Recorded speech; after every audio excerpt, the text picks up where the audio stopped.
Hey, greetings, salutations, and good morning, sports fans. Tuesday edition of The Drive starts right now. Devin, Dixon, Paulie Ratliff, and the best member of our crew that has been MIA is also back, Tara Adkin, TA. She's back. Paulie missed you. I did. Yeah. Paulie missed you. He did not like pushing all the buttons while you were gone. I did. Yeah. As Tara found out, we didn't go live one was day. so- So anybody viewing out there today. I literally wrote down every instruction for you and showed you how to do it. Yeah, she did.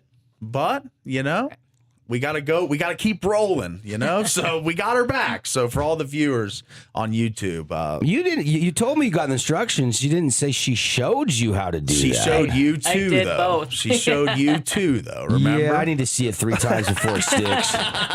That's right. We were both shown, but in her defense, I did have the written instructions. But Yeah, I didn't have those. you didn't. No, that You could usually think have a I better showed- memory, though, than Paul. So. I showed him the instruction. I was like, this is it. And he was like, all right. And Let's try it. Yeah, let's try it. And then nobody tried it. Nobody tried it. Yeah. So we're back in businth. Good to have TA back. How was Florida? The Yeah. Sunshine State. Well, anything? It was great. It was popping only down there? sunny for 2 days, but Ooh, a little rainy, huh? yeah. No beach Saturday weather. and Sunday, it wasn't great, but it was fun. It was great. So you weren't hanging out at the beach all day. In other No, words. I was in the convention center anyway. pretty Gotcha. much. Yeah. Gotcha. Well, good to have you She's back. working hard. Yeah. Who won? Well, probably a lot of There different were- winners. yeah, a lot of different ones. weight There's- classes and Yeah. age divisions and all that stuff, right? Exactly. Yeah. Yep. Yeah. Loaded question. I retract it. We're off and running. Thanks to everybody that came over to Wingnuts last night and joined us for our Monday Night Football watch party. It was a very loyal crowd. We had Eagle fans. We had Charger fans. Wasn't a huge crowd. I don't know if everybody's hunkering down for the Christmas rush or what. But we've got 2 more weeks. We'd love to see you next week. And everybody that came had a good time. And Mike won this. Mike's been there about every week and had not won a jersey all year. So I was happy to see Mike won the jersey last night. Awesome. Nice. The Saquon Barkley jersey. Black one. Saquon even scored a touchdown He did. Yeah, he last did. night. Wasn't enough, though. As overtime to settle the final game in week 14, and a forgettable performance for Jalen F. Hurts. 22-19, Philadelphia loses, and historically speaking, one of his worst, if not very worst, professional game, Paulie. I would say so. 21 out of 40, 240 passing yards, Jeez. 0 passing touchdowns, 4 interceptions. That's a career high. 5 total turnovers. Yeah, Because he the had 2 fumble- on the same play. Oh, Yeah. geez. Yeah, the Monsters Inc. altcast on Disney Plus was going bananas. Solely didn't the system overloaded and glitched. They didn't have a formula to simulate that play. Yeah, that's because that right. play doesn't happen even in Monsterville. Yeah, that's Yeah. right. Or Monsteropolis or whatever the heck the name is. Yeah, I don't remember what the name. Monstropolis. Monstropolis. That's right. Monstropolis, yes. That's right. Yes, I should remember that. By the way, I was just at California Adventure, and we had to go do the Monsters, Inc. ride. And it's not like the funnest of rides, Yeah. comparative speaking to some of the other rides at California Adventure. Sure. But my wife informed me that they're doing away with that ride. They're going to remodel and changing and upgrading, Okay. and that ride is going away, and they're doing something else. And so it was kind of like the last hurrah Yeah, send on off for the Monsters, ride. Inc. Yeah, Yeah. very yeah. appropriate. I would do that too. 89 career starts since Jalen Hurts got into the NFL and 4 interceptions. I mean, he only had 2 the whole season going into last night. He throws 4. 31.2. That was the lowest passer rating since 2021 against Las Vegas when he had a 17.5. So not his career low passer rating, but 5 total turnovers. I mean, that takes the cake and precedence over everything else. He did put that ball into A.J. Brown's hands on that deep route, but it was just really good coverage. Their arms were intertwined. I don't know that you can call that a drop on A.J. Brown on that fade route. First play of the game, it looked like he was dogging it. A.J. Brown. He could have gone deep for a touchdown that first play. It did not Didn't look like he was in a full put the sprint. accelerator down. He was just like running right with the corner, and there was just no separation, and he dropped the ball. So I don't know. I think A.J. Brown this year, for fantasy owners, Eagle fans, has been a big disappointment. Yeah. The last 3 weeks have been an he's come on a improvement. little He's had bit, over 100 yards 3 weeks in a row. What did he end up with, 99 last night? He was right. I mean, he's been trending up, but I think that as far as the locker room dynamic, all the fractures he's causing there, and his play through the first half of the season, he was non-existent. So I know he's giving you a little bit now. How do you know he's not the unity guy keeping the locker room piece together? I don't know. He's the one saying Saquon ain't the same and all that. That's because people are drilling him down. Why don't you ask Saquon the same question? Why does he have to answer for the whole team? I would think that Saquon would not answer and say A.J. Brown isn't the same. I just don't think he would give that soundbite. I think A.J. Brown's disgruntled. He's probably happier now because he's getting the ball. 6 catches for 100 yards was the stat line last night. Okay, yeah, he's fine. Fine stat line, but where was he the full first half of the season? It's a great question. Great question. Probably hanging out with Washington Commander players at a party bar somewhere. Okay. Because where have they been all season? Yeah, they stink this year. Here's the honest truth about the Eagles. They don't need to hit the panic button because they've got 3 give-me games down the stretch. The Eagles play the Commanders twice. What a gift from the gods. I mean, just unless somehow Mariota can summon up the performance he did against the Denver Broncos and treat it like a Super Bowl, I don't think that's going to affect the Eagles too much. And then they've got the Raiders on top of that. And then they do have to go to Orchard Park and take on the Buffalo Bills. So, I mean, very likely they're at least still going to get to 11 wins, and it should be in the mix for a wild card. Yeah. I don't think They're going to win the East. I don't by the think way, you not want a wild card. They're going to win the NFC East. You don't really want the 3 or 4 seed in the NFC, I don't think. Because then you've got to go play whoever the heck the number 1 seed out is the NFC West. Do you want to go play the LA Rams or the Seattle Seahawks on their turf? They're going to have a home game. They're going to win the NFC East. The Cowboys are not going to come back and win the division. You actually think that? They play the Commanders twice. Yeah, that's 2 W's right there, like you said. I'm just saying I don't want to. I would rather play the NFC North and play Chicago or Green Bay in the playoffs in the first round. Seattle or LA are traveling Seattle to or Philly. LA. Seattle or LA are traveling to Philly. No. Yeah, the wild San card Francisco team is still very much alive for that division. Okay, there's 3 teams for one of those division. NFC West teams will be traveling to Philly. Will be traveling to Philly. Yeah, well, I don't want to play them. I don't want to play them. Maybe I said the wrong venue, but but one of those 3 teams is going to be the 1 seed in the NFC. I'm mark my words right now. But one of them or 2 of them are going to be wild card teams, and they're going to have to travel to a division winner, which will be Philly. Yeah, and that's the point I'm trying to make. Yeah, it's fine. All right, you can make whatever point you want. I'll take it. I'll take it. All right. I'm just saying I would rather not play L.A., San Francisco, or Seattle. That was my point. Okay. Regardless of venue. I don't. You want to play them? How's your team fared against the Rams, the Niners, or the Seahawks this year? Not good. But got my destroyed by all of them. My team is the quarterback's been out the entire season. There's a ton of injuries. He's been out more than he's been in.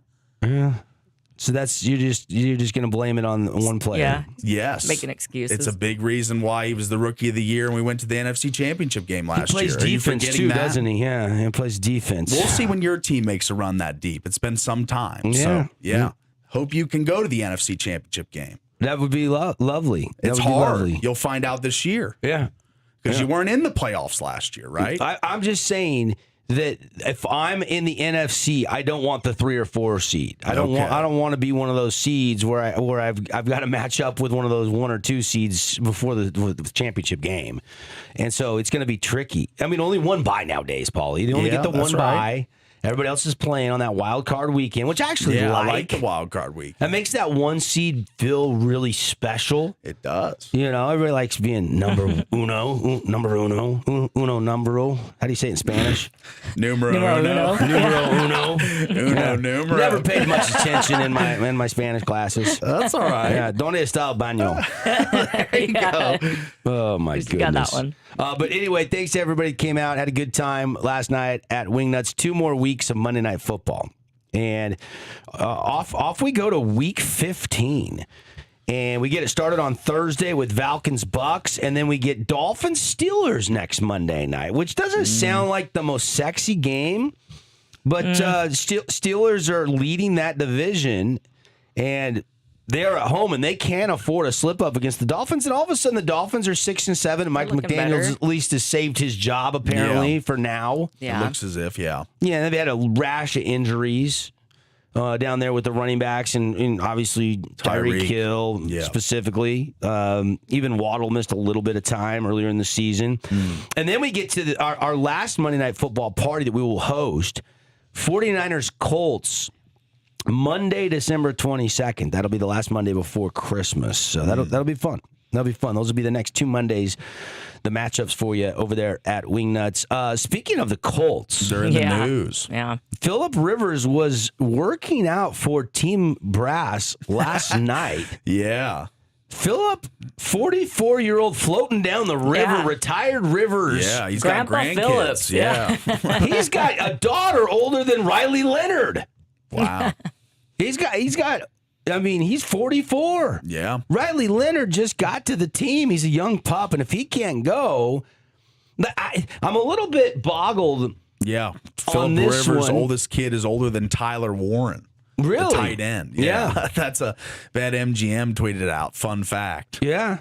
I mean, this is insane to think this guy who hasn't played since 2020, the COVID season. He was kind of the Colts, kind of bridge quarterback to their next guy, which was supposed to be Anthony Richardson. And this is why the Richardson thing comes back to bite him. They made him the backup and they made the right move there. I said that Richardson was a bust, but they put him on IR. I don't think he's hurt. I don't think he's hurt. He is. He had a freak accident, Paulie. He had one of those stretch bands and fractured his face. You know the stretch bands? You work out with? Yeah. One of them snapped into his face and he fractured his face. That's why they put him on IR. He is 100% hurt right now. Look it up. I was unaware of that. That well, I mean, that's not exactly a headline that he wants out there in the media, but it was pretty well documented. I assume it'd be a headline. I'm pretty sure I saw that. And that's the reason he's on injured reserve. Wow. Well, I'm not making this up. You don't believe me. That is hard to believe, but it looks like it's true. Well, we could start having the conversation of freak sports injuries, and we've seen guys in their bathtub and with shaving kits, and we've seen guys fall down staircases, and we've seen some in the shower. All we've kinds seen of some stuff, pretty freakish sports injuries. This is pretty wild, though. Yes, your report is correct. Yeah, I don't fractured his face from faulty gym equipment. Wow. Hey, there's one. I might be wrong sometimes, but I never lie. That's right. So the Colts quarterback saga right now, or saga. Leonard's hurt. Riley Leonard is hurt he now, got too. through the game, and then Monday went to team doctors. There's something wrong with his knee, and they're monitoring their situation, and they don't know if he's going to be able to go this week yet. It's too early in the week to say, but if Riley Leonard can go, he's going to go. Yeah. And if Daniel Jones, he's out for the season. Richardson's on an IR. You have Brett Rippon. Yes. Mark Rippon's son, Boise State quarterback back in the day. He's on the practice squad. So you elevate him up, and now you have him maybe to start. But if Riley Leonard can't go, I mean, or are you really having this conversation with Phillip Rivers and he would leapfrog Brett Rippon and he would be the emergency starter and Rippon would back him up? It's not any game they play. They play a really good Seattle Seahawks team in front of the 12th man at Lumen Field.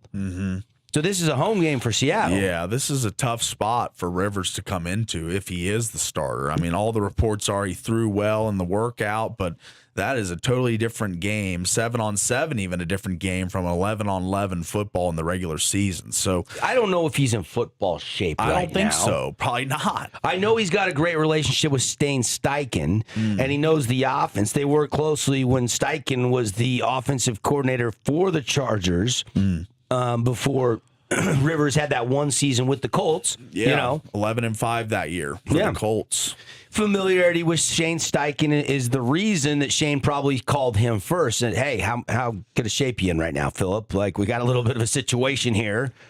Yeah, I ran to the mailbox and picked up the mail the other day, and I've been coaching my kids' team and been showing them defensive slides on the hardwood. Yeah, I'm good, coach. Yeah, put me in. Yeah. Yeah, he did have a good season that final year with the Colts. Did. Yeah.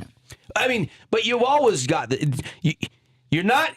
Don't ask him to be mobile. He's 3 seconds release the ball, or he's handing the ball off at 44. He's a statue at this point. 100%. Yeah. So this is actually a really intriguing story. It is. If this actually happens, I mean, all these reporters like Garofalo, Rappaport, Bleacher Report's reporter, Pete Schrager, they were all tweeting this yesterday, and I was just like, is this a real thing? Or is this like a April Fool's? Or we're not in April, so it wasn't April Fool's, but I just couldn't believe this headline that the Colts are looking to a 44-year-old that hasn't played in 5 years, where you could probably find some young guy off somebody the from the Canadian League, somebody from the XFL. Reach out to like Sam Hartman. Yeah, Hartman. He's on the practice squad. Get him out there. You can sign a quarterback from an opposing team's practice squad. That's right. And so there's got to be options, but not that are familiar with Shane Steichen's system. And so I think people are jumping the gun a little bit. This was just a workout. Just a workout does not mean they'll sign him. If they sign him, doesn't mean they'll start him. But why would you go to all this trouble to work him out if you didn't actually believe that he could plug a hole? I feel like the Colts think he's the best option. He would become, should Phillip Rivers work out a contract in the next 24 hours, and play Sunday, it would be 1,800 days since his last NFL game. That would be the third most days between starts among quarterbacks who did not play between them. You got to go back to guys you've never heard of that had 2,827 days between starts in the 60s. Wow. At least he's been keeping his mind sharp. He's an Alabama high school football coach, so he's keeping the game. He's got all the... Yeah, and it's not like he's just sitting around crushing Coors Lights with the boys. You know, he's out coaching. That's and right. He's probably showing them drills. Yeah. He's moving around and burning some calories. And he got 80 kids, so he's got to keep up with the kids. Yeah, he has a lot of kids. Doesn't he have 11 kids? I think he does have some absurd amount of kids. I got to find out the pure number on that. It's 8 to 11. I was joking with the Rivers 80 kids. Let's check. That was a joke, but it's quite a few. We're gonna find out. Yeah, I can't remember the exact number. He has 7 daughters and 3 sons. 10. Wow. 10. How did he have time to make all Who these knows? kids playing 2002, football? 2005, 2008. 10, 11, 13, 15, 19. There's a lot of kids in his rotation. Good for him. Yeah, good for him. He's a good busy for guy. him. Yeah, he's busy. He also became a grandfather at age 42 2 years ago. So, I mean, this is a grandpa playing for the Colts at this point. Ouch. If he signs. Ouch, Paulie. Yeah. I mean, it is. It's a fact. I know, but ouch. I know. Be careful how you throw that term around. I'm going to be a grandpa pretty soon. You never know. I'm just knocking on wood. It doesn't happen too soon. That's right, buddy. Sheesh, you never know these kids nowadays. Okay, so Phillip Rivers is a very interesting story to say the He least. is. A lot to chew on there. And it'll get better as the week goes on, because then we'll find out if he signs. We'll find out if he's the projected starter. Like, the news will unfold throughout the week. So this will be good. Yeah. All right, we're off and running. Eagles lose last night to the Chargers on Monday Night Football. Again, thanks to everybody who came over to Wingnuts. And Phillip Rivers might be floating back through the NFL door. We'll have to keep an eye on that story. All right, lots to get to today. Busy show. There's a couple interesting high school games I want to talk about. One involves Pineview and Bishop Gorman on the hardwood. Another one involves Corner Canyon on the football gridiron. And they're playing a team you're pretty familiar with, Paulie. Yeah, St. Francis Academy. Yeah. So a little bit on those stories. We were hoping for Ray Hosner, who was announced yesterday on social media from the Pineview Instagram account that he has been rehired, is back. He's coming back to take over. They parted ways with KJ Boyer after the season this year, and Coach Hosner is returning. Coach has class this morning, so he's going to join us, I believe, tomorrow on the show. He sent me a text this morning. Today he had too much going on in our show window, but he's going to join us tomorrow on the program. It'd be really good to catch up with Coach Ray Hosner and talk about, what's going on with him and getting back out at coaching again. He had the health scare. And from our text yesterday, things are really looking good for him health-wise. I think that's part of the reason he feels like he's in a spot where he can come back and give the energy back to the program, because as you and I both know, being a high school football coach, it demands a lot of hours and a lot of time. For not a lot of pay, let's be honest, right? In the state of Utah. So we'll have Coach Hosner tomorrow on the program. Paulie, I did want to get your reaction, though, on Coach Hosner. You called games. You've seen Coach Hosner. You've had him at our media day. I remember the media day where a lot of years he would love to send like one of his assistant coaches, but the last year before he knew he was retiring, he came to our media day, and he got really, really philosophical, and it was awesome to see Coach open up, and now he's back, man. Once a coach, always a coach, right? That's right. I think it's going to be a good thing for the Pineview program. I like Coach Boyer a lot. I think but Coach Hosner brings a lot of coaching chops, a lot of experience, a lot of big game coaching to this program once again. So I think it's a great move for the Panthers. I'm sure there was pressure. I mean, when you don't do as good as you think you should, or your parents think you should, or your alumni think you should, or your administration thinks you should, or even your own coaches think you should, or your players, it leads you to sometimes lead to changes, and that's a tough one, because I don't think KJ Boyer thought he was in any trouble at the end of the year. I mean, they were right there in that log jam there for second place in the region. They had a top 5 seed in the playoffs. Yeah. Mm-hmm. I really think if they don't lose that quarterfinal home game, it might not have been this way, but that kind of leads you to believe maybe that was the final straw there. It's like, hey, you did great in the regular season, good RPI ranking, but you got to win in the postseason, and he just hadn't been able to. That's right. And he'd had some time. He was the guy he's had his chance to win and prove he's the long-term answer, and I guess other people felt otherwise. And you kind of thought that Hosner was walking back that door when they moved so quickly after the season to replace KJ Boyer. We should probably have an announcement on the Desert Hills new football coach within the next couple days as well. They're in the second wave of interviewing, from what I can understand, and an announcement should be coming here relatively soon on that. So we'll keep you posted on that, and we look forward to having Coach Hosner, now back at Pineview High School, coaching the football program, on the show tomorrow morning. A lot of guys announcing on social media in the portal. I almost can't keep up with it all, Paulie, so we can talk about that a little bit today. I know you've had a pulse on that. Yeah.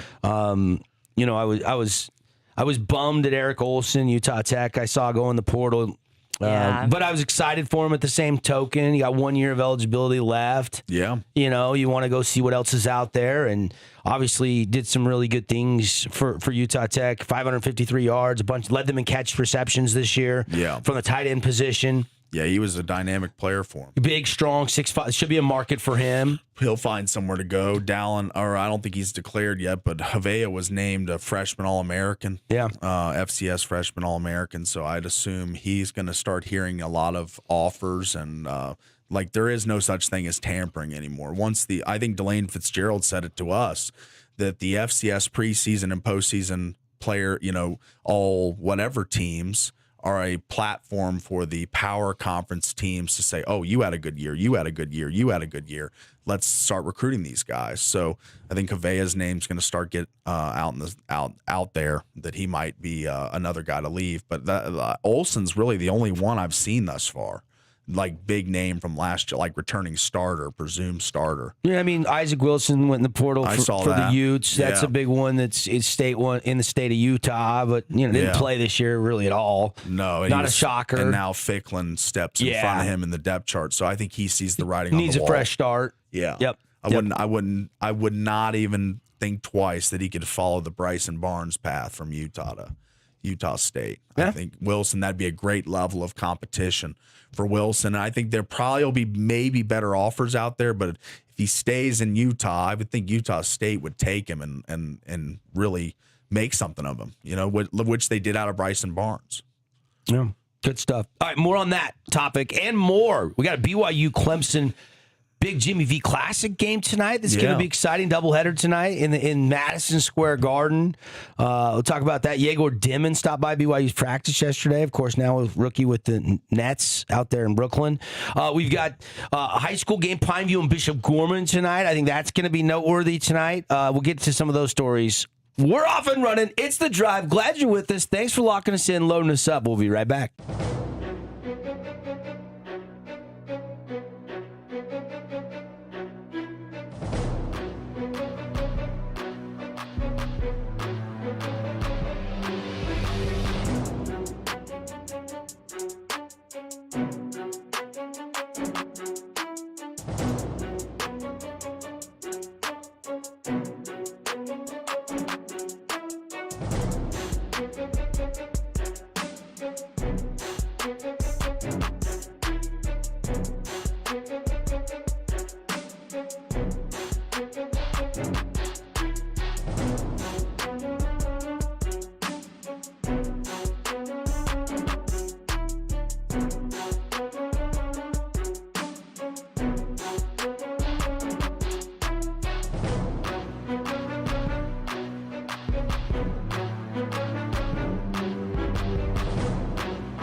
Hey, we're back.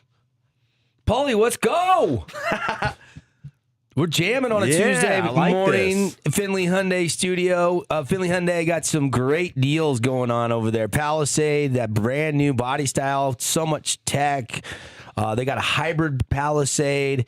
Go check it out. As low as 3.9% through the holidays during the getaway sales event. They have also got some 0% on the Santa Fe and Tucson. They're blowing all the 25s out. They got added dealer bonus cash on those 25s to 26s. Also great interest rates. How about 0% interest, Paulie?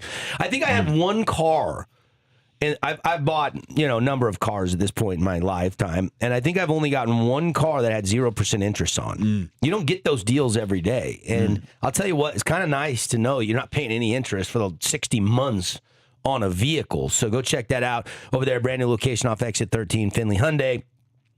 Corner Canyon football on a Wednesday night tomorrow. Can you believe it, Paulie? No. Not really. I mean, I think it's because IMG backed out, but good for Corner Canyon. Why do you got to go right to that? I mean, it's just the facts. This is like the so-called high school national championship. That's right. This is going to take place on ESPN. I don't know if a lot of people know about this. Do they? I did not know about this until, well, I had seen the promos a couple times, but I didn't know this was the theoretical national championship. I did not know that, but this tweet from Overtime: no high school team has ever competed for a natty before until now. Overtime Nationals between Corner Canyon and St. Francis Academy will be one of the games of the decade, December 10th at Under Armour Stadium in Baltimore. Yep. Tap in, yeah. they say. Yep. So. You've got Joe Tessitore and Dan Orlovsky that are going to be broadcasting the game. Omaha Productions is involved, and Overtime Sports. Omaha Productions, that's Peyton Manning's group, obviously. Yeah. And look, first ever national championship football game. Orlovsky and Tessitore. And this is big for Utah. Yeah, It's big for Utah to be featured in this game. It is super big for the state to be featured, yes. I mean, and this is a big moment for, Omaha and Overtime Nationals. They want to continue this to be, a national championship, a date on the calendar that people remember. We need a really good game tomorrow night to do that. It needs to be a memorable game.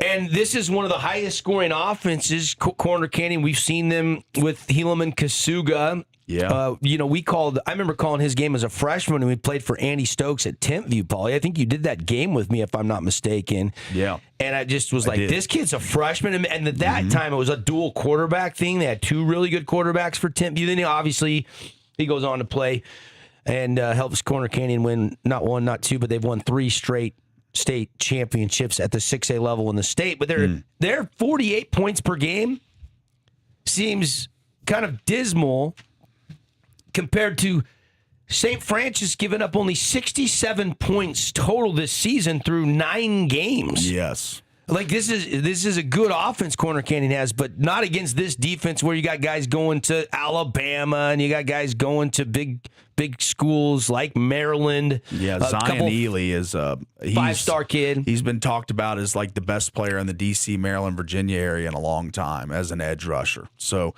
really since Jonathan Allen, who I played high school with in the metro area. So he's presumed to be one of the studs for Maryland. And they're trying to keep their coach and all this stuff. And he's being recruited by every school in the country and decided to stay at Maryland. But don't be fooled by where he's committed to. He was offered by Ohio State, Penn State, Michigan, Florida, Alabama, all the big ones. So same with Jere, the other edge rusher, Jere Edwards. He's an Alabama guy, but again, offered by every school in the country. So, yeah, this is going to be a team that Corner Canyon's never seen a team like this. I'll just say that right now. They average 67 points a game offensively, and I think they've allowed, like what you said, under 50 or whatever. 67 total points this season in 9 games. Oh, 9 games. Okay, that's right. Yeah, I mean, so what does that average out to? About a touchdown a game. Yeah. Not much. Yeah. But how big is this for Corner Canyon? It is. It's still super cool. Like the fact that it's not Modern Day or it's not IMG Academy, it's Corner Canyon out of Utah that is playing St. Francis. Like you're telling me right now. I mean, we've seen studs come out of Corner Canyon, right? We've seen studs come out of Orem High School. We've seen studs come out of Panay Sewell came out of Desert Hills High School. There's NFL talent in the state of Utah. There's 3 NFL draft picks from Corner Canyon over the last decade. 6 state championships, 2 3-peats, a 48-game win streak. This is the preeminent program in Utah. So it is nice to see them get the chance. And if they did beat IMG. It's the same Corner Canyon team. There's the video of IMG coming out and trying to intimidate them. A bunch of these guys just talking all this crap, and then Corner Canyon just goes out and beats them on the field. This might be one where they're going to be a little bit up against it. But I'll just say that about St. Francis. I'm familiar with this team. When I lived back east, Baltimore is very close to where I'm from. Right. This team was a power for years and years and years. So I'm very interested to see how Corner Why didn't Canyon. you play there? I wasn't good enough. Why didn't Jonathan Allen play there? He was recruited by DeMatha, one of the other schools in Maryland, in Hyattsville, which is a big producer of top-level talent as well. But he wanted to stay and play with his boys. So, it was It ended cool. up working out okay for him. Worked out for He's him. had a pretty nice long NFL career. Public school is not or private school, I should say, and these like prep schools are not the end-all be-all. If you're the real deal, they'll find you. Oh, 100%. They'll find you. Yeah, that's what I'm saying. It worked out pretty good for Jonathan Allen. He it didn't need to did. go anywhere. Or Panay Sewell or any of these guys. If you're Brock Harris, if you're a top-level talent, They'll find you. Doesn't matter where you play, they'll find you. Yep. Weston Briggs is the tailback for Corner Canyon. He was really good in the state championship game. He had 171 yards against Lone Peak, 4 touchdowns in that game. And Kasuga, of course, is going to Texas A&M. That's where he's committed to go play at.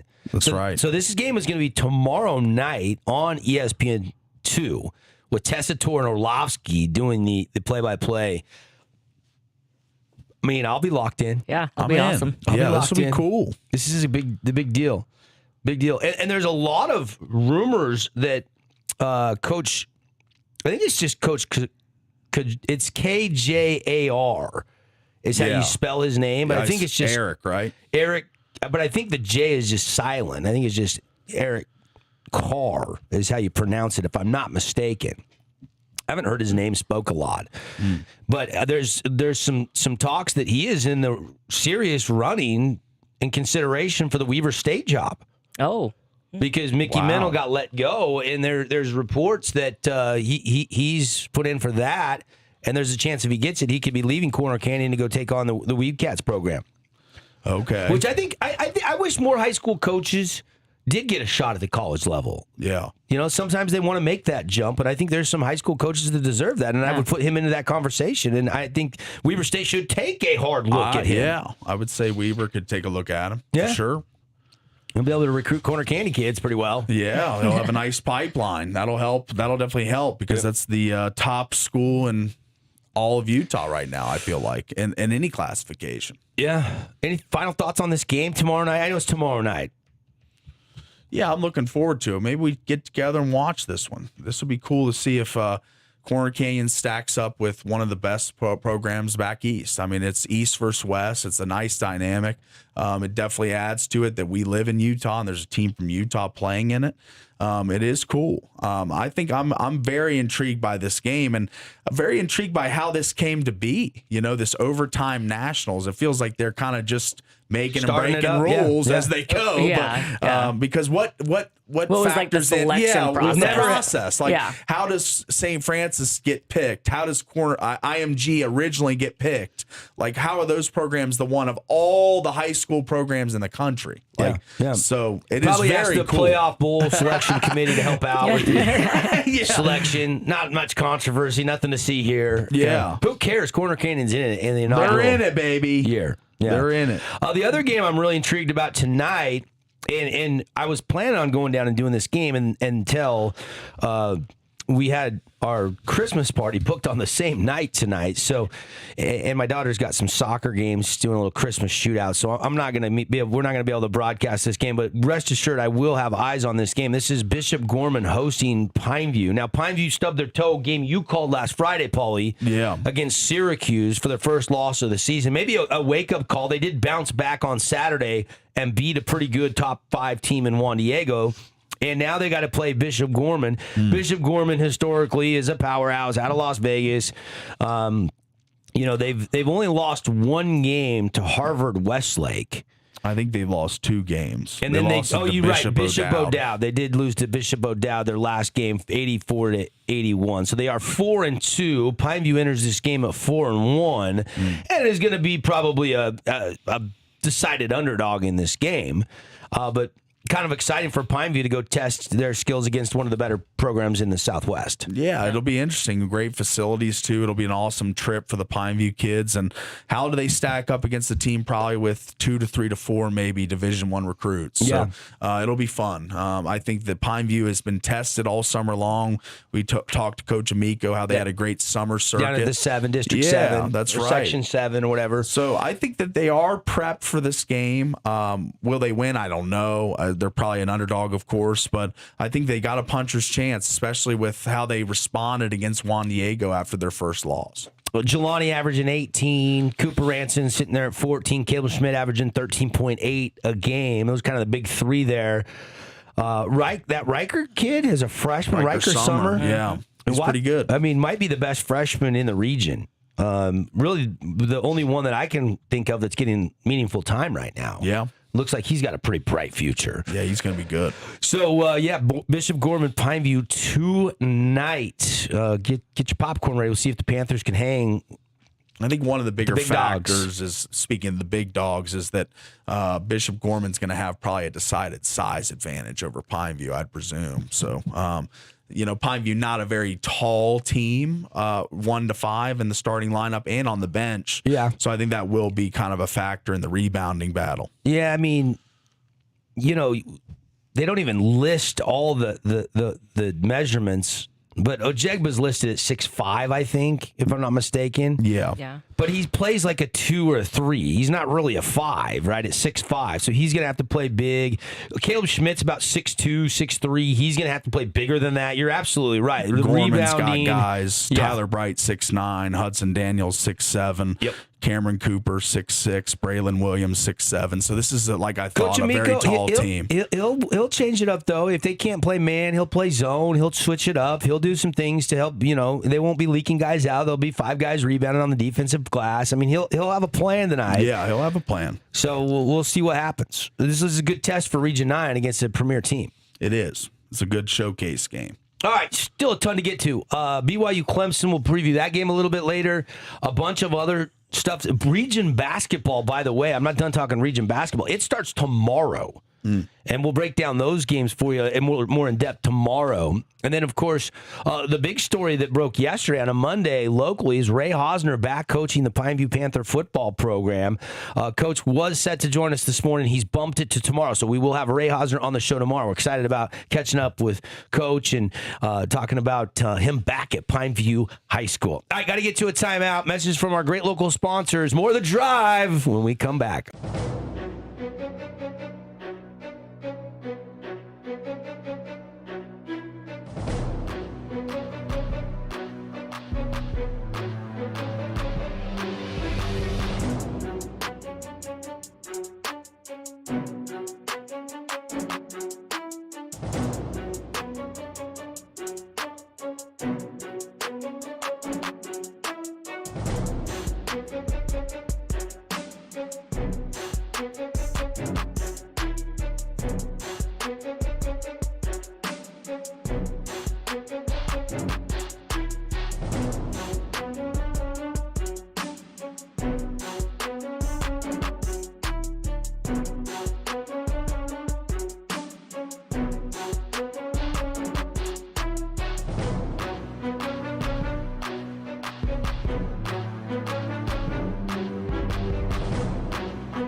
Oh, now you got me in the spirit of Christmas. There's a Christmas party today. This is very Yeah, we apropos. got to do a Christmas I song. like that.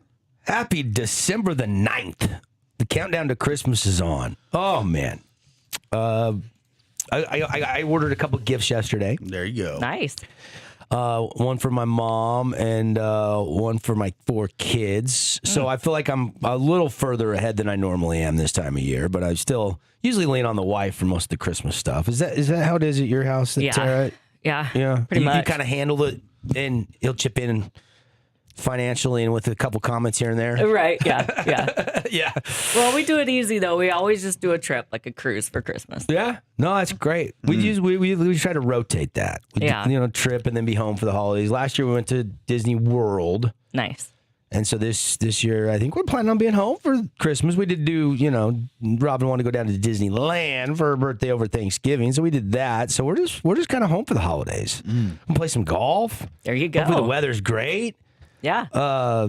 Hey, we got our Fan Sports Network pre-Christmas 4-man event on I Sunday. don't know if you've heard, but Tara doesn't know. I don't know about this. No. No. Tara knows. Oh. She's out though. She can't go. Oh, She's got yes. Andy's softball tournament. Andy's got softball in Vegas. Oh, this Sunday. Yes. Okay. Yeah, Saturday and Then Sunday. I'm gone the next Sunday. Ah, to head gotcha. back home. So we're gonna have to put it on a little bit of put it on the bird for a little bit. No, that's not how that works. Why not? You need to tune up. You're still in. No, we can't play without Tara. Yeah, we can. You can. No, we can't. 100% we can. I'm delaying. I need her to not be available for a little bit. So Oh, come on. No. That's not how this works. we're not doing a three No, person we'll fill the group. 4th spot. Okay, Don't worry. with who? Well, I might get It has missed. to be someone on the team. This is a team building exercise. I might invite Marco from Coral Canyon. Okay. Maybe a little playing lesson for Prediction Polly if he dares. All right. If we get Marco out there, I'll go. Oh, that's the That's contingency? the Tara or Marco. I Oh need my one of gosh! them. That's you know how hard it is to get Marco to play golf. That's not easy. Yeah, I That know. busy That's his guy. whole He's job. a busy Yeah. guy. Yeah. I know, but if you know anything about golfers that work in the golf industry, it's very hard for them to play a lot of golf because they're always at the golf course. Yeah. It's funny. It's a funny phenomenon. They get into it because they love the game of golf, and then they end up not playing that much golf. That's right. Yeah. The other game I want to get into for a second is this BYU Clemson basketball game tonight, Paul. Yeah, I like it. I'm fired up for this game. It's a 4:30 tip-off, which is I wish they had the nightcap because it's gonna be hard. I'm gonna have to be watching Because then this. you'd have to miss it at the the Christmas party. I can watch it on my phone, but not only do I have the Christmas party tonight. You can just see him at the Christmas party. They're reading awards and stuff. He gets called for one. He's like, watching. He's not his even. phone. Yeah, The band's up for 3. Yeah, Did I say that exactly. out loud? I just think this is a fun year to be a BYU basketball fan. Yeah, yeah. It's a fun year to be a BYU fan in general. Yeah, I mean, football debatable. The way they played it out. Debatable. It's their best season since 1984, almost. Almost. The caveat. Almost. They were co-national champs that year, if Almost you've forgotten doesn't that. count. I don't know. think the almost does that 84 team justice. Co-national champs with Miami that year. Yeah, well, they were like 7-5 or whatever, weren't they? Let me look at their record. I know it was probably 8-4 because I know a lot of Utah fans dispute that being a real national title. If Texas Tech goes on to win the whole stinking enchilada, I don't think so. then BYU is going to feel a whole heck of a lot better about their 2 losses this year, especially if they can beat Georgia Tech in the bowl game. So we'll see. BYU's last. they were undefeated. They were Never mind. undefeated. I don't know what you're the talking wrong about. season. Wrong. I was going to season. let you go ahead and bury yourself down that road. I mean, you weren't even born in 1984, so I don't know how you could be an expert on BYU football in 1984. Was that the Holiday Bowl season? Yes. Okay, I thought they had a tougher year than that. Never mind. It was the was it the WAC? Yeah, it was the WAC. Okay. Clemson's last 5 basketball games, they lost to Alabama, but they beat Georgia, West Virginia, North Alabama, and AAMU. The loss to Bama, they lost by 6. Bama's pretty good in basketball if you haven't checked. Mm-hmm. BYU's last 5, same thing. They lost 1 to UConn, 86-84, beat beat Wisconsin, beat Miami, beat Dayton, beat Cal Baptist. So this game, actually, BYU Clemson, when you look at the breakdown, BYU averages 85.3, Clemson 85.1 points per game. Field goal shooting percentage, BYU as a team 49%, Clemson 46. Clemson out rebounds by 3, 42-39. Pretty even in assists, still slide ahead to Clemson, 15.9 to 14.4. Advantage blocks per game, BYU. Advantage steals per game, BYU. Advantage in the books, BYU. They are 6-point favorites as they take on the 7-2 Clemson Tigers tonight. By the way, they do the matchup predictor. Do you pay attention to those, Paulie? Not really, but Odds. I'm sure it's skewed majorly in BYU. 61.3 to 38.7%. Yeah, I think that'd be right. Actually, DraftKings odds right now, BYU's up to 6.5. I'm seeing. It opened at 5.5. Okay. That's where I was getting the 6. I thought I saw it at 6 yesterday, but it's climbed to 6.5. So, yeah, BYU going to be favored tonight. It's a 4:30 Mountain Time tip-off in the Jimmy V Classic. Guess who the sponsor is? Kind of funny. Funny? Well, I mean, from LDS school, it's sponsored by Modelo beer. Modelo. Okay, there you go. Nice. Yeah. The Jimmy V BYU probably not going to be taking advantage of any free gifts from this title sponsor of the tournament. That's right. I've had enough honor code issues this year already. That's right. A couple violations. They actually showed a side of the BYU Texas Tech, the bars outside of the BYU side at the Big 12 title game.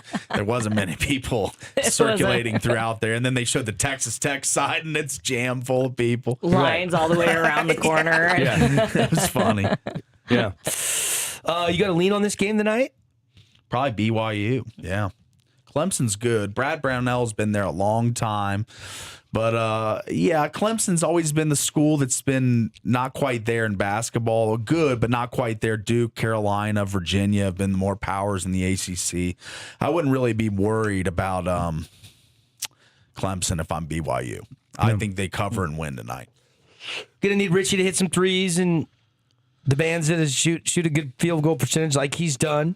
Should be fun. Should be awesome. Madison Square Garden. You can get a ticket for as low as $82. That's probably cheaper than going to the Marriott Center to a game this year. Yeah. Right? I would assume so. Close to it, if not the same or comparable. Yeah. Comparable. Yeah. Show today brought to you by our friends at Zag. They got everything to deck out your new iPhone 17, screen protectors, phone cases, all the accessories you need. Go check them out in the Boulevard Commons off of the Boulevard. All right, got to get to a break. Hour 1 in the books. Hour 2 coming up when we come back. I'm telling you what, big second hour for everybody, Paulie. We've got a lot to get to that we haven't even touched on, so stay tuned. We're going to have fun. Stick around.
Never go wrong with some Beastie Boys.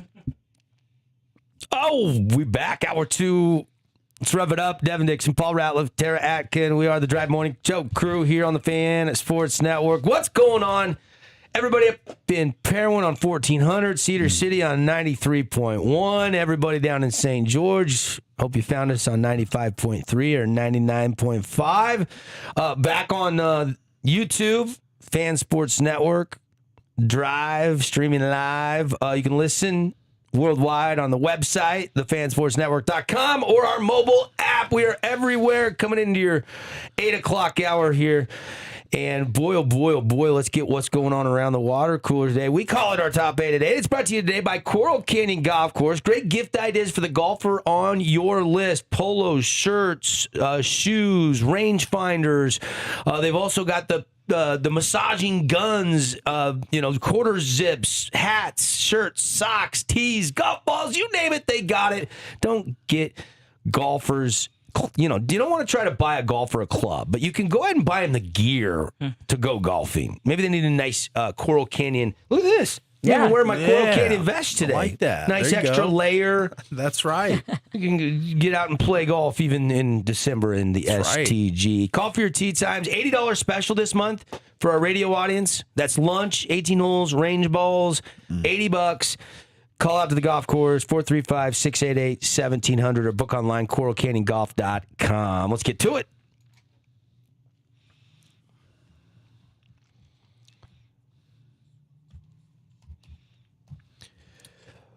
Lots of headlines. We talked about this one, hour 1, but if you haven't heard, the Colts brought in 44-year-old Phillip Rivers last night for a workout with Riley Leonard hurt, Daniel Jones hurt last game. Yeah. That leaves just Brett Rippon off the practice squad as the only other quarterback currently on the roster in Indianapolis. And there's a lot of people that believe you're not just having him work out, that you actually intend to sign him because of the relationship with Shane Steichen.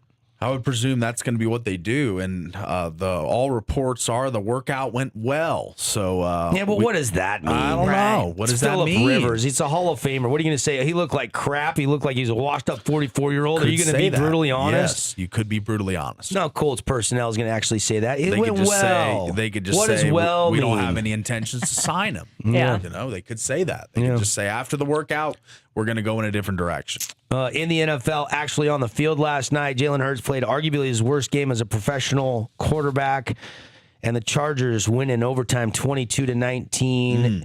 Jalen driving them down to try to win it, and he tries to throw. It looked like the play was open for a second, but then the underneath cornerback sagged off of the underneath receiver, got a tip, and then the pick at the end of the game. It was a turnover marred Monday night game. 5 for him, yes. 5 turnovers, including a pick and a fumble on the same dang play. Yeah, that's no good. Try to do that in your next simulated Madden game on your Xbox. What is that in fantasy? That's like -6, 2 turnovers in one play, -3 for the interception. Well, Paulie, I'm starting to break that down, and I don't know if he actually made a football move on the fumble. I don't know if you can really statistically prove. I mean, I don't know what a fumble is in the NFL anymore. After seeing the Isaiah Likely touchdown, where he's undoubtedly crossed the paint of the goal with 2 feet down. Yes.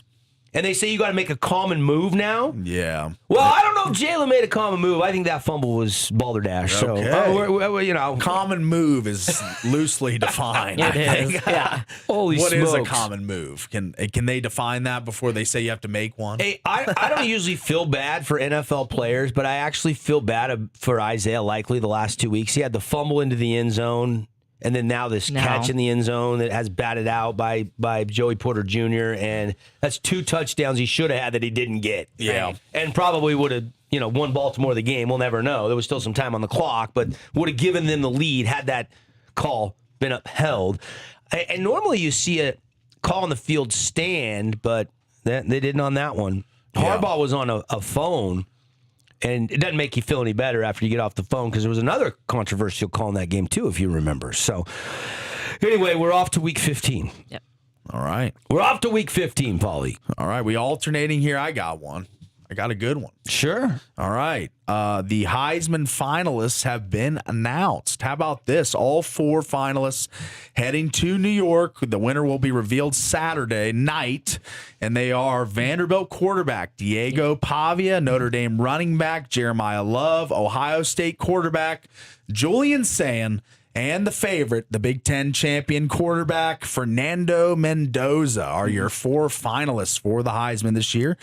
And I must say, I was wrong. I had everybody but these 4. So I had Jeremiah Smith. I had Garrett Nussmeier. Who did I have? I had Mateer. I had John Mateer. That's right. Before the season. Yeah, I mean, we all had different people. I don't think anyone made a finalist to New York. Yeah. So pretty interesting, the 4 that made it. But well, you got to pick a quarterback. I mean, that's the key, right? 3 of these guys are quarterbacks. Yeah. Right. And a quarterback's going to win it. Yes. Sorry, but the Notre Dame running back is not going to win it. I think the heated race up until the final week was Fernando Mendoza and Pavia. They were pretty much minus 120, minus 110. But you beat Ohio State. Yes. Yeah. You have that lasting you sway impression. The last Winning guys your were on the first fence. outright title since 1945 for Indiana. You do that and you're the quarterback. You're going to win. Yeah. Yep. Who would have thought that Signetti would beat Ohio State other than him? Yeah. And people that believe in him. And who would have thought that his quarterback in such a short time after leaving JMU would be the Heisman Trophy winner? He was a Cal.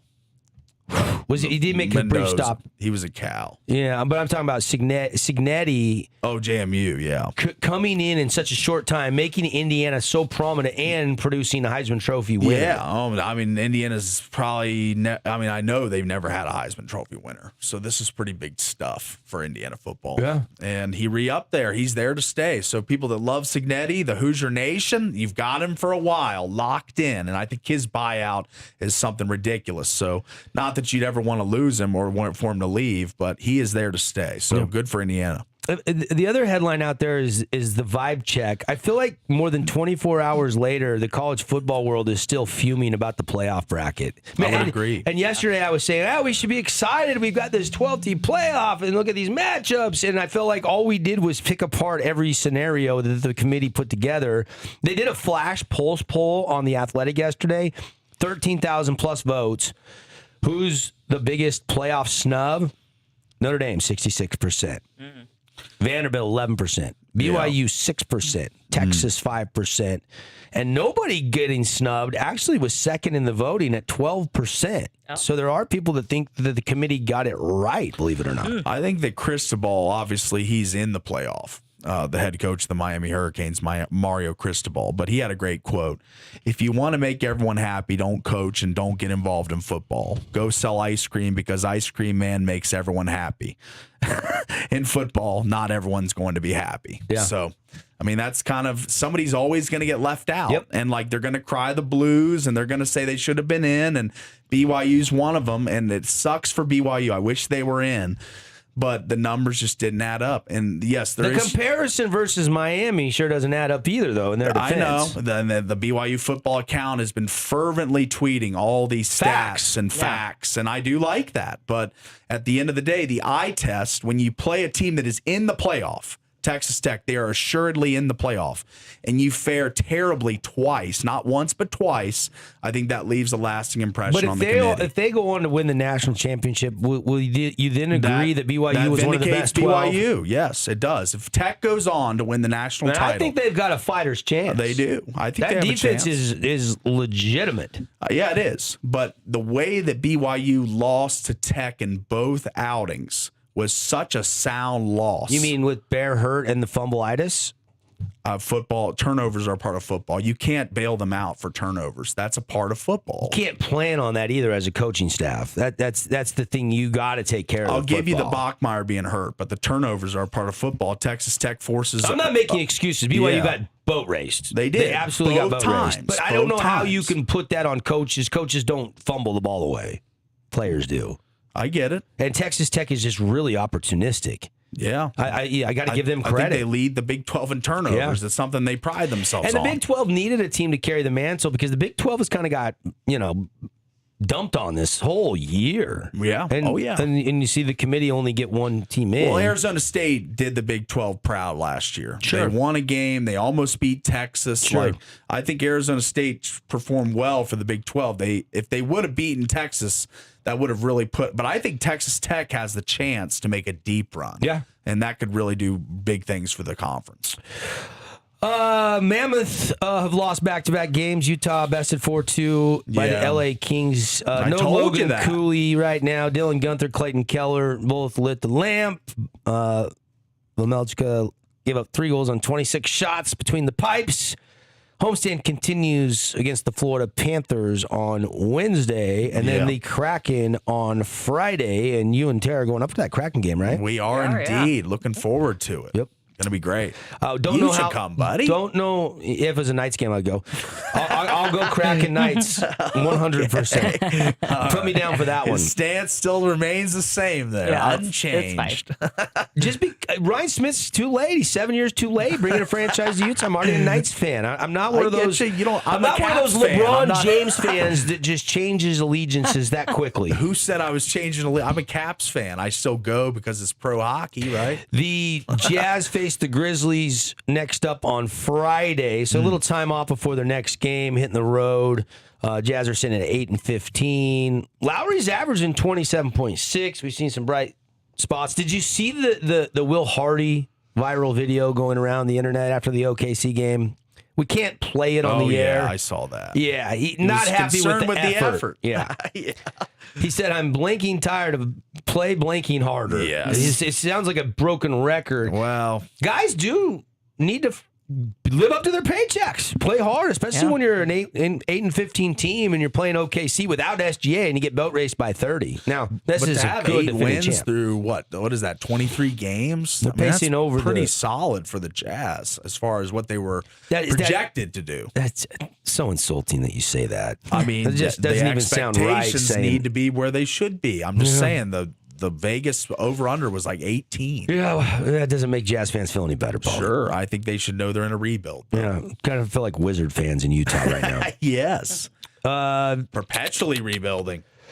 Broncos, of course, turning the page on their Week 15 opponent.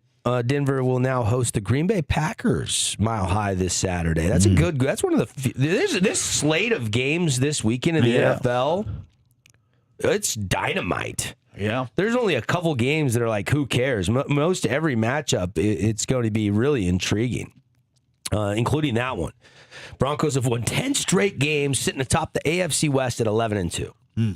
Mentioned this first hour, but worth mentioning again, men's basketball, BYU Cougars facing Clemson in the Jimmy V Classic today. Tip-off 4:30 Mountain Time, so a little earlier tip. Game 1 of that doubleheader in Madison Square Garden. BYU enters this matchup 7-1. AJ DiBanza leads the team with 19.4 points per game. Clemson 7-2, coming off a loss to Alabama last time out. And BYU is 6.5 point favorites in that game tonight. Transfer portal. Some headlines. Utah football losing Isaac Wilson. He is going to go into the portal and transfer. Only threw one pass this season, so you're not really losing much because Ficklin came in and stole the backup reps. And for obvious reasons, Ficklin really played well this year. He did. And Wilson looking for greener pastures. Threw 1,500 yards, 10 touchdowns, 11 interceptions in 2024 as a member of the Utah Utes. That's right. And Eric Olson, probably the biggest name to already announce on his social media, former Desert Hill star and Utah Tech tight end, intending to go into the portal with 1 year of eligibility remaining. The portal doesn't open until January the 2nd, Paulie. Yeah, it's really interesting. There is an official On3 has created a Twitter account called @TransferPortal. The number one source for the NCAA transfer portal, and it is blowing up. There's a ton. What is the handle entering, on that? @TransferPortal. That's all it is. Yeah. Yep. That's Yeah. it. At transfer portal, it's got the gold check The mark. gold check mark. So you know it's legit, buddy. Yeah. And there's a lot of names entering, a lot of big names. I mean, from Power Fours, FCS, all levels of football, putting their name in the portal and trying to find a new home. And it's crazy to think about. I want to get into the Levitt thing. He's another guy that entered the portal. Maybe we can get into that in a later segment. But Kenny Dillingham had some comments about how college football is completely a mess right now. It's guys leveraging other schools while they're still playing for a current school. They have to do what the NFL does. They've went that direction. They just got to take the next step. They got to sign contracts. They got to have a salary cap. They got to have no tampering rules. They've got to treat it like the NFL. These are paid professional athletes at this point in time. Yeah. Of course it's broken, and they haven't taken the next step to fix it. Right. And until they do, it's going to be the Wild West continues, and people are just going to keep stealing other players, and it's a bidding war. And it's you just see absolutely... the Michigan State guy, the Acrisure CEO, donated like $401 million. I mean, if that's an uncapped salary for Michigan State, and they can spend that full $400 million. Yeah. I know their football team wasn't good this year, but I expect them to be very good very soon. Money talks. Yeah. Money talks. So yeah, it does. Yeah. I mean, look at Cody Campbell and the Red Raiders, what they've done in one off season. Yep. So, man. The other headline out there tonight, the NBA Cup gets serious. We've kind of had the NBA, and I don't know if people are still following this closely, but we've advanced to the elimination games now. So teams can feel that trip to Vegas coming. All players have to do is win their next game. They'll move on to Las Vegas, where they'll be one win away from playing for $500,000 cash each, or $200,000 cash each if they lose in the title game. So, turns out getting to that NBA Cup in-season tournament's getting pretty lucrative, huh? Yeah, they're trying to make it more incentivized. $500,000 a player for the winning team. It's pretty big. And it seems like it's picked up steam. It didn't flop. But they're saying that the viewership on Prime, NBC, Peacock, ESPN is up 90% on those NBA Cup games compared to last year. And so the primetime NBA Cup action, they've done a good job engaging the NBA fans. So you got the Heat at the Magic on Prime Video tonight. You got the Knicks at the Raptors. Last night, you had the Suns beat the Wolves, the Spurs beat the Pellies, and the Pacers beat the Kings. So... Gonna be interesting. Gonna be interesting. All right, we'll take a break. Still want to get to my Dirty Dozen. We got to get to this Levitt audio. Paulie wants to react to that. So we've got some fun stuff coming up when we come back. It's The Drive. Good morning.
Oh, yeah. Tone low? She's back. Yep, she's back. The music has definitely changed from yesterday to today. For all the listeners, if they didn't know she was here and her mic was off all show, Yeah. they know she's back from the music. Yeah. Let's do it. Let's get to my Dirty Dozen, and it's brought to you today by Game Day Men's Health. Game Day Men's Health this holiday season still offering free testosterone tests, FREE, free, as I like to say, and you get results in 15 minutes or less. Very easy to pick up the phone, call, or text. I love the text option because you could just say, hey, I was listening on the fan and guys said I could get a free T-test. When can you fit me in? And they will get you locked in. Reclaim your game with Game Day Men's Health, peptides, weight loss programs, sexual performance, all kinds of different things. The revolutionary P-Shot. They've got obviously a ton of things. The shockwave therapy. To reclaim your game, call or text 435-265-4223. All starts with that free T-test. If you're over 40, you don't know your T levels, you're feeling like something's off, you're tired all the time, you don't want to go to the gym, you don't have the energy, could be low T dragging you down. Get it tested. It's free. Call or text 435-265-4223. Tell them the guys on the Fans Force Network sent you over. All right, let's get to it.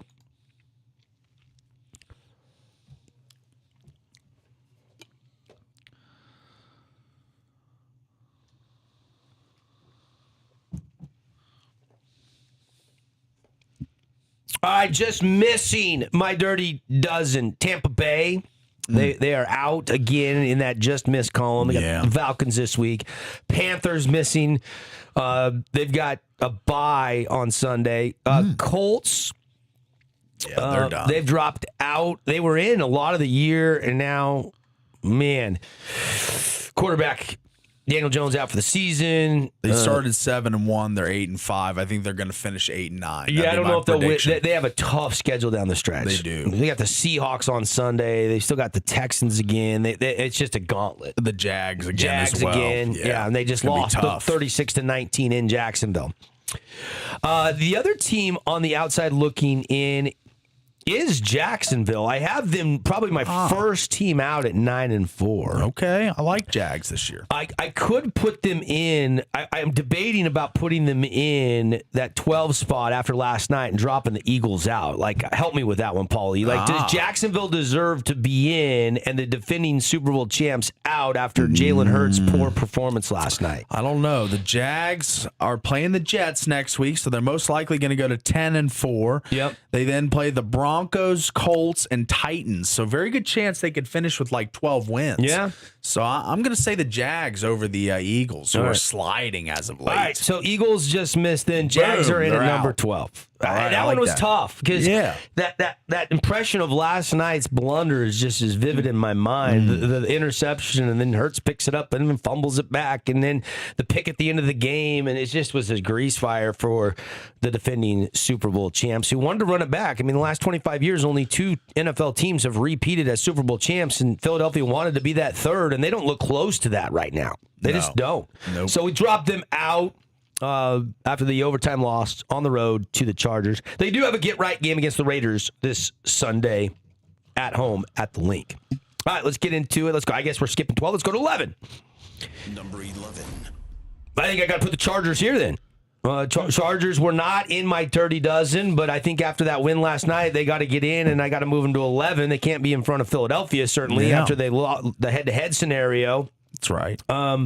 Look, they're pretty banged up. They've lost their 2 best tackles, but they still got Justin Herbert running, Vidal still running, Hampton running. Like, you've combined those 3 guys' rushing statistics, it wasn't that bad. Yeah, and Harbaugh has always been a guy at the college or pro level likes to run the football. They had 169 yards rushing last night. That's plenty good. Yeah, but 66 of it was Justin Herbert running for his life with a surgically repaired hand that was bleeding out of the cast. Yeah. Like, is Herbert one of the tough guys in the NFL? I say so. But if you're going to go 12 for 26, you better run for 66 yards. Yep. So that's what he did. So, yeah. I mean, Eagles defense got after him last night. I think they sacked him 7 times. Yeah, only 139 yards passing for him. So it was kind of a tough day at the office for Herbert throwing the football. Yep. All right, moving on. Number 10. The Bears. Put the Bears here, 9-4. Last week I had them all the way up to number 6. I dropped them down to 10. And the reason being they lost to the Packers 28-21. Caleb Williams underthrows the touchdown there at the end of the interception. He had DJ Moore underneath wide open. He would have walked untouched into the end zone on that final play. But look, second-year quarterback, Ben Johnson, I'm a believer. This Bears team is going to be good for a while. It does appear that they're not fool's gold. The fact that they went into Lambeau and played them and had a chance to tie or win the game on the final possession speaks volumes to how much improved the Chicago team is, and I got to have them still in the power rankings. Do I believe a deep run is coming? No, I don't. Number 9, the Texans. As hot as anybody right now. This Texans team beat the Chiefs 20-10, and this defense is legitimate. Will Anderson, I love the way he gets after it, plays so hard. They got another winnable game against the Cardinals this Sunday. I like the Texans rock solid at number 9. Derek Stingley is one of the best corners. He was in that draft we went to in Vegas. Yeah. One of the top picks. They traded up to get him that year. I like Stingley a lot. He's been a really good player for the Texans defense, and a main reason that they locked down the Chiefs and held them to 10 points. And look, C.J. Stroud's making decent decisions with the ball. Woody Marks is a workload type back that you can put some volume on, and he can handle the carries. I think he had 26 carries in the last win over the Chiefs. Not a lot of yards per carry, but they're still committed to the run, and which that's smart with the defense and the way the defense is playing. Nico Collins is a bona fide number 1 receiver. I think a lot of people wondered, is he a good number 2? Is he a number 1? He had 120 yards receiving on 8 targets last week. Is he over 1,000 for the season? He is at 916 yards. So he's going to have 7th in the league in receiving. So yards. He's going to have 3 consecutive 1,000-yard seasons if he hits that benchmark this week. That's right. Which is pretty impressive. Yeah, that's for Nico Collins. 3rd-round pick out of Michigan. And it hasn't been the most consistent quarterback play. Yeah. In Nico's tenure there. Davis Mills played a lot this year, and he's still able to put up these numbers. I think he is a bona fide number 1 receiver. Yep. All right, moving on. Number 8. You know, this is where I put the San Francisco 49ers. I dropped them, and I don't move them up or drop them. They just stay pat. They were on a bye week, so it's hard to move them up. But Christian McCaffrey has been tremendous this year. They've had, done it with both quarterbacks, and they've had some interesting losses, and they've had some teams play them tougher than you might think, but they're still 9-4. And really, the way it plays out with the Niners, the Seahawks, and the Rams all playing each other down the stretch, you win out, and you can be division champ and probably get home field out of that NFC West. So a pretty easy matchup this week for San Francisco. They got the Titans next up. Titans, Colts, Bears, Seahawks to end the season. So pretty 50-50 stretch there. Some tight games, some hard games. Yep. Number 7. I got the Lions here. Lions at 7. Beat the Cowboys by 14. Detroit, after beating Dallas, went to like 40% to make the playoffs now. So they're looking like they're likely to get back in. I don't know if they're going to catch anybody in the division, but they're looking really solid for a wild card. But they got the Rams on Sunday. Yeah. So another big game. And I will become the biggest Lions fan ever on Sunday afternoon. Yeah, Go Panay Sewell, pancake them boys. Lions drew a lot of viewers, partly the Cowboys playing in as well, but the Thursday night prime was 19.4 million viewers, marking Amazon's largest regular season audience ever. That's huge. Since taking over the package in 22. So a lot of people saw the Lions beat down the Cowboys last week. Yeah, that's 6 or 7 million short of Super Bowl numbers. Yeah. That's huge. Yep. Wow. It's a big day for prime. All right, moving on. Number 6. Buffalo Bills up a spot to 6. They beat the Bengals 39-34. And last season in Highmark Stadium, that was the signature snow game, Allen versus Burrow. That game did not disappoint on Sunday. And Josh Allen throws up 40 fantasy points, throwing touchdowns, running for touchdowns, and winning it. And that was a big one to keep pace in that AFC race. And 9-4, you wondered for a while if the Bills' window for a Super Bowl was closing, and it's kind of just barely, just kind of still opened up here. A lot of people believe that if the Bills don't do it this year, with Lamar probably not going to make it, Mahomes probably not going to make it. You know, like those.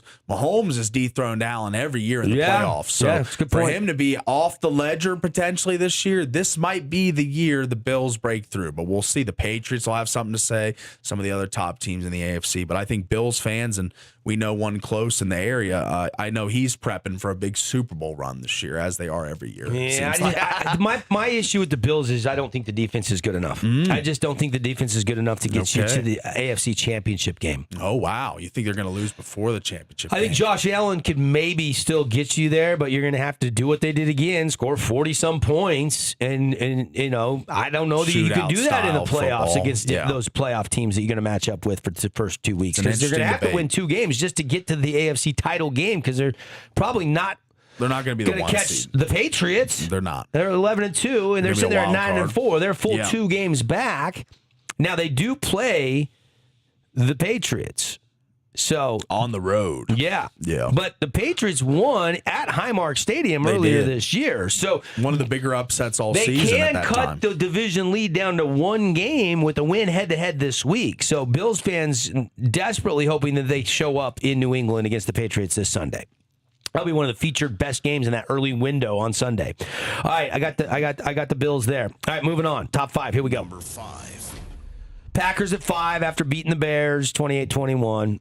Jordan Love had a big showing, I thought. You know, his last 2 games have been great, but he's kind of shaken off the playoff games that haunt him. So regular season, he's been good, and he's started to heat up again, but Green Bay fans want to see him do it in the postseason. You know, so big moment, thrown for 3 touchdowns, only 1 interception. Had that fourth quarter game-winning drive, and they beat the Bears. They're 9-3-1. I got the Packers at number 5. Number 4. This is where I put the Broncos or the Seahawks, and I'm going to put the Seahawks at 4. They only went on the road and beat Atlanta, so I'm not going to move them up. I had them at 4 last week. I know that it's a road win and you won going away 37-9, but this game was actually 6-6 at halftime, and then Sam Darnold turned it on and threw for 3 touchdowns in the second half, including 2 to Jackson Smith and Jigba, and Rashid Shaheed had his breakout Seattle performance with the kick return and like 5 catches. So offense kind of got back on track. Defense hasn't given up a touchdown in the last 2 weeks. So Seattle's defense is humming. I'll leave them at number 4, though. Don't want to, even though I like them at number 1, and I probably think they're as good as anybody right now. I got the Birds at 4. Number 3. I'll put the Broncos here. I mean, you beat the Raiders. It was a weird ending. Yeah. Have you still figured that ending out? Like, Not really. Do you think Pete Carroll knew the spread on Sunday?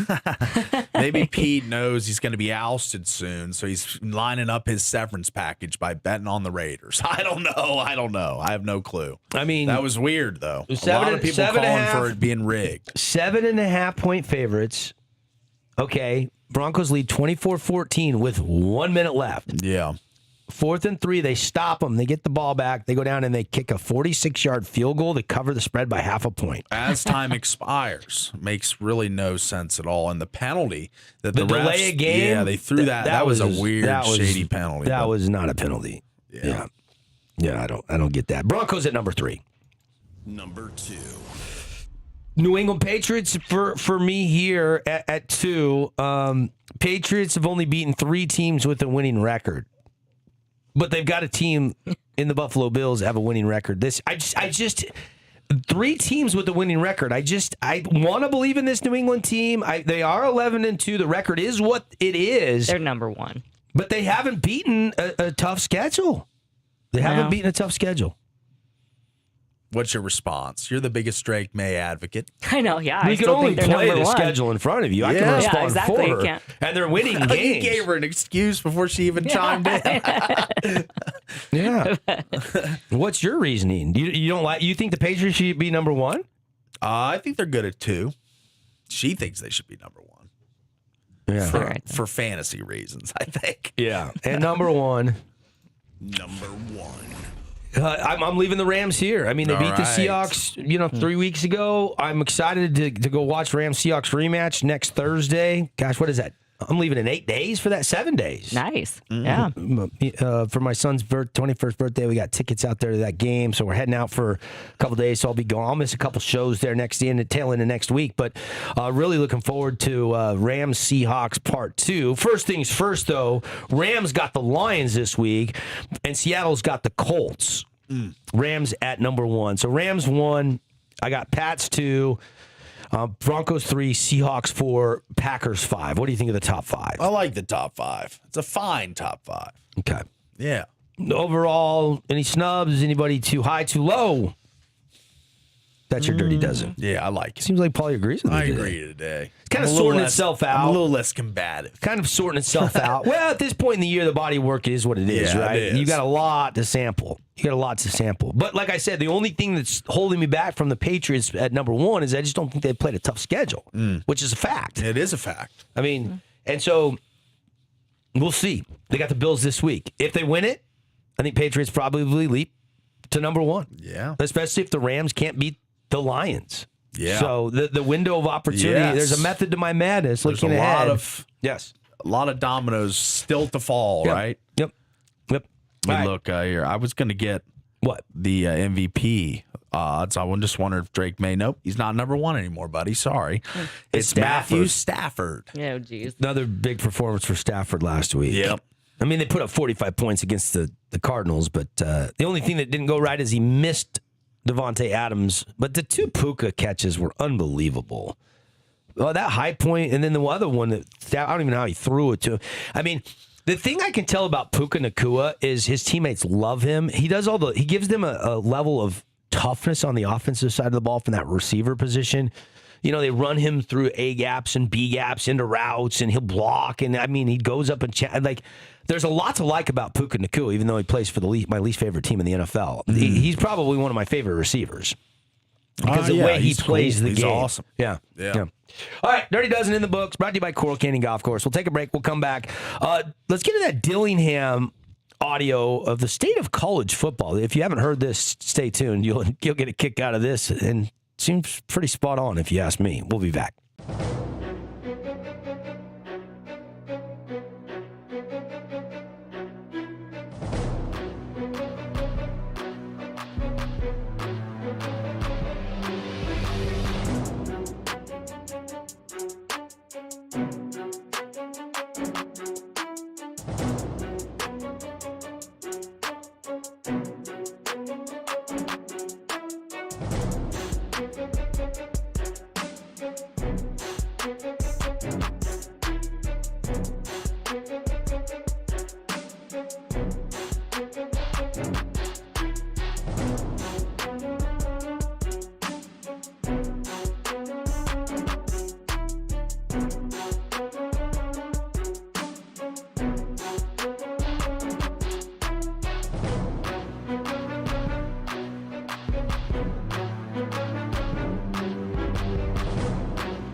It's the Tribe. Welcome back, everybody. It is hour 2. Man, the show flying by today. Yeah. Appreciate our sponsors, Zag, Coral Canyon, Game Day Men's Health, St. George Tent Shop.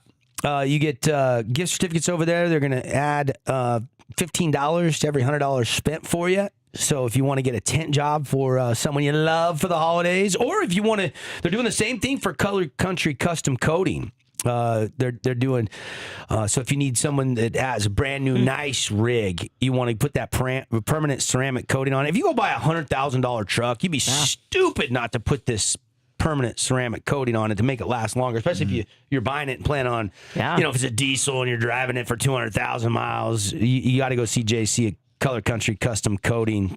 Appreciate Prime IV, as well as Wilkinson's. Jimmy John's, keep those highlights coming in. They've slowed down. We kind of been in between football and basketball, so hopefully the highlight submissions pick back up. If you or someone you know is playing, any sport, extreme sports, indoor sports, outdoor sports, anything at all locally, we want your highlights. Submit them on our website, thefansportsnetwork.com. And we'll give you $100 to Jimmy John's if we select your video and post it on our social media. Freaky fast, Jimmy Jones. All right, we've been saving this. Probably discovered. What did you get this on X? Probably. Yeah. Saw this clip from Kenny Dillingham, and he wanted to share it with our listeners. It's the giving season. Paulie's in a giving mood. This is always a little December 9th Christmas gift, just so you can hear a coach talk about the state of college football. Here's Kenny Dillingham, coach at ASU, and this is all talking about Sam Leavitt. Yeah. Leaving the program, basically. Pretty much, yes. The context of this quote. Yeah, this quote came after he missed the end of the year. Every sporting event or team from high school, team to Little banquet League. kind of thing. Yeah, I mean everybody always has a banquet at the end of the year. So they had their Arizona State football banquet. He was a notable omission from the guest list. So this is what Kenny had to say. He was kind of asked about. He didn't want to deflect it on Leavitt, so he kind of just said the sport as a whole. This is his thoughts on college football right now. We've created a mess. Point blank. The whole industry is a mess, right? The only thing that's not a mess is the dollar signs. Those are still pointing up. Everything else is a mess. The dollar sign, the business of it, that's skyrocketing. Everything else is a mess. That's just being transparent and honest. There's not, other than the ratings, the dollars, the money involved, it's a mess. Yeah. So this is just another piece of the mess. The other piece of the mess was Leavitt skipping the banquet and entering the transfer portal. So there's no loyalty. No. Make him sign a contract.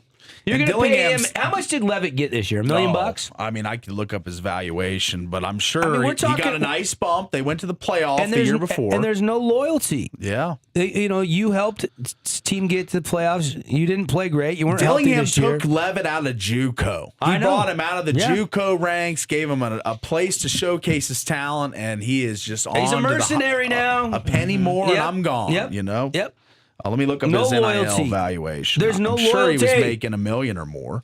Loyalty is a very important word in life. Yes. And college football has lost any grain of loyalty that they lack. 3.1 million. He was ranked 9th nationally by On3. Yeah, so you're not just giving him peanuts. He's not eating ramen noodles, and he's not even eating at the ASU cafeteria, which I'm sure that food is probably pretty good. He's at Roost Chris. Yeah. Yeah. Oh, yeah. He's downtown Scottsdale at the W. That's right. He's getting oysters on the half shell, baby. Yeah. Like, what the heck? It's not like they were paying him peanuts, No. and he skips out on the banquet, and he's in the portal like it never even happened. He's already got partnership deals with Adidas, Venmo, Powerade. He's been highly marketable since moving to Arizona State from the JUCO level. Kenny gave him a shot and kind of took the high road. I see Kenny Dillingham. They're losing their starting tackle as well. And Hayes Fawcett puts out the transfer post. Team captain, 6'4", 315, 39 consecutive starts. And then Dillingham reply tweets and says someone is going to get a baller. I mean, it's pretty interesting how Dillingham's handling this. A lot of his key pieces moving on, the quarterback, the left tackle. Smart, taking the high road. He is Yeah. taking the high road. He's and not, it's not I going to gotta do. appreciate It's that. not going to do any good to cry "woe is me" because if he treats those guys with respect, leaving the door, then guys will be like, "I want to go play for that guy." That's right. And I it think is he's a revolving door. He's a young guy. He's a very young head coach, one of the youngest in the country. And I think he's ahead of the wave here. Guys are going to leave all the time. That's the thing about the nowadays college football, the era we live in college football. Yeah. People are going to go and come all the time. You just got to treat everybody with respect, even when they leave. And I think it is very impressive that his quarterback, who pretty much held him hostage, there's reports, and a lot of people think that Leavitt's not even really hurt. He was sitting out games healthy to preserve, his health for next year. So it's just like, I don't know, man. You can't do That's horrible. the Sluka thing, this Leavitt thing. I mean, this is becoming more of a trend than it should be in college football.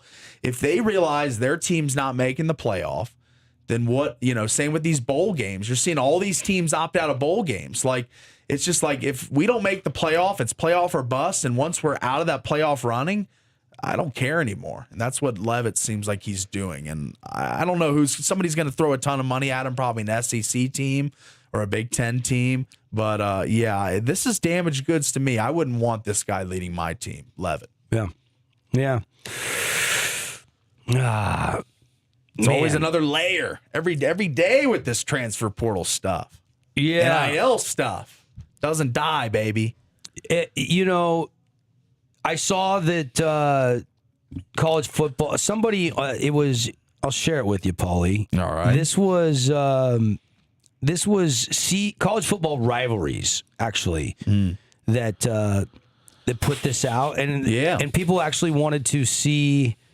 I don't know. Now my computer is malfunctioning. Shoot, and I've lost it. No. I don't even know if I got that through. We're gonna see, buddy. I don't think it went through. Oh no. I don't know. Oh, I got it. Did you get it? You did? No, I didn't. Yeah, I don't know. I don't know what's going on with my tweet deck right now. I don't know, I buddy. You're like one of the only people that I know that I uses love the tweet deck. Yes. Oh, it's my favorite. When my Twitter got hacked, I lost my account for like 10 days, and I was losing my mind. I know. It boggles my mind how more people don't like X. I think it's the best. I think X I think is it's the great. best. Tweet deck though is like only for people with like ADD. Yeah, I've got all There's my so columns. many columns coming and all these tweets. Yeah, you're not wrong. I can't handle it. I've logged into your account before. The tweet deck pops up and I get a little intimidated. Yeah, it's But he can handle it. He can handle it. What are you looking for? Oh, I'm buddy? looking for the tweet now. I can't find it. Uh-oh. All right. They had posted what the playoff would have looked like in college football. Have you seen that graphic? No, but they did produce hypothetical odds for the Notre Dame BYU matchup. Did you see that? No. What do you think it would be? ESPN Bet made a hypothetical spread between BYU and Notre Dame in the Pop-Tarts Bowl. BYU. This Notre just came Dame, out, Pop-Tarts Bowl, neutral field. 9 hours ago. So this is a little old, but it's still. I would like to think BYU minus 2.5. Wow. But, okay. But it was probably the other way around. You would be incorrect. Notre Dame would be a 14-point favorite versus BYU, according to ESPN Bet. Hypothetical odds. What? Yes. Seriously? Correct. More than Texas Tech? They're smoking something. Texas Tech Correct. was 12.5. That doesn't make any sense. Oh, I believe you. You don't have to show All it to right, me. I'm showing it to you. Yeah, Doubling then why is Notre Dame opting out of that bowl game? I don't know. I mean, their pride is. Boy, oh boy, the memes have been outrageous. I know. The internet's undefeated with this stuff. Yeah. I love it. I cannot find that graphic. I don't know why I decided to do a refresh the page and then I lost it. And I was going to run down what it could have looked like according to some other variables, and I found it very intriguing. And now I can't find it. So if I find it, I'll bring it back and we'll talk about it. We're running out of time. Do we have to take a break? We got one more break we got to take. we do have one more break. Yeah, we better take it. I'll find it in the break. We'll come back. We'll get you ready for the day in sports. Got a BYU basketball game from Madison Square Garden. Pineview Bishop Gorman down in Vegas in high school hoops. Some good things. We'll get you ready for the day in sports right after this timeout.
Hey, everybody, we are back. What's going on?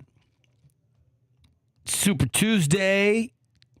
Terrific to have you in with us here from the Findlay Hyundai Studios. Love our show sponsors. Holiday season. If you get a chance, use their products or services. Anybody here on the station, anybody here on the show, anybody here in our high school basketball games, go tell them thank you and shop local this holiday season. I'm big on that. Big on that. Love to support local small businesses. So get on out and support those locally owned and operated businesses now through Christmas and all year round. I mean, it doesn't have to be just the holidays, but thanks to Coral Canyon, Zag, Game Day Men's Health, St. George Tent Shop, Kabuto Sushi and Ramen. Take a break from the shop and go have some sushi. Color Country Custom Coatings, Prime IV, Wilkinson's, Jimmy John's, TDS. Summit Athletic Club helps us with the show. We got so many great partners. Now that the college football bracket is out, Paulie was trying to get me and Tara to fill out our bracket this morning. I said, I'm not ready. The games don't start until the 19th. We got 10 days. And he was like, no, you got to fill out your bracket. I'm like, I'm not going to let you rush me like you did last year where I filled it out in 2 seconds. I'm taking my time. I'm He's thinking taking this his time. through. I'm evaluating. Yeah, all right. Put some thought into this. So later in the week. All right. We'll I'm talk gonna pin you down talk later about in the that. week. Yeah. Tonight, Pineview Bishop Gorman. That'll be interesting. Keep tabs on the Panthers down in Vegas.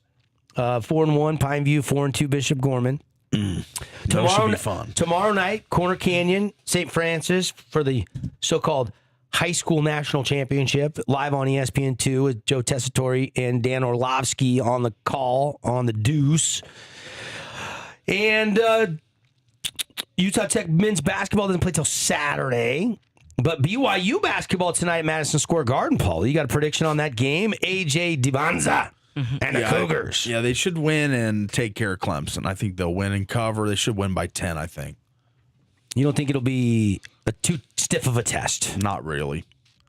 Have you watched Clemson play yet? They played West Virginia and beat them. Yeah.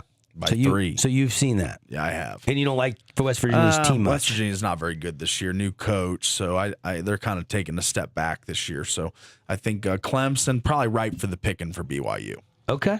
All right. There you go. BYU by 6 is the play according to Prediction Polly. That is a 4:30 tip-off tonight. I'm going to have to watch on my phone a little bit. My daughter's got some like a little Christmas soccer shootout, and then we've got our company Christmas party. What time's the Christmas party start tonight? 6? 5:30, I think, is when the mingling starts on the schedule. Yeah, so Yeah, I'll be there at 6. there you go. You don't want to mingle, buddy. Well, my daughter plays at 5, 5:20, and 5:40, so I'm going to watch for an All right. hour of soccer, and then I'll come Yeah. over. All right. FOE, baby. I'll save you a seat, buddy. Yeah, save me a spot. I'll be there. I'm just gonna. And then I got to go watch my daughter dance after that Yeah. at the high school at 7:30. So you'd be a pop in, pop out. yeah. Yeah. I guess you could call it that. That's right. I guess. I don't know if I love the sound of that. A pop in, pop out. That's whatever. Okay. But I'll be making an appearance. Is Tara going to make an appearance tonight? She's Yeah. sleepy, but she'll be there.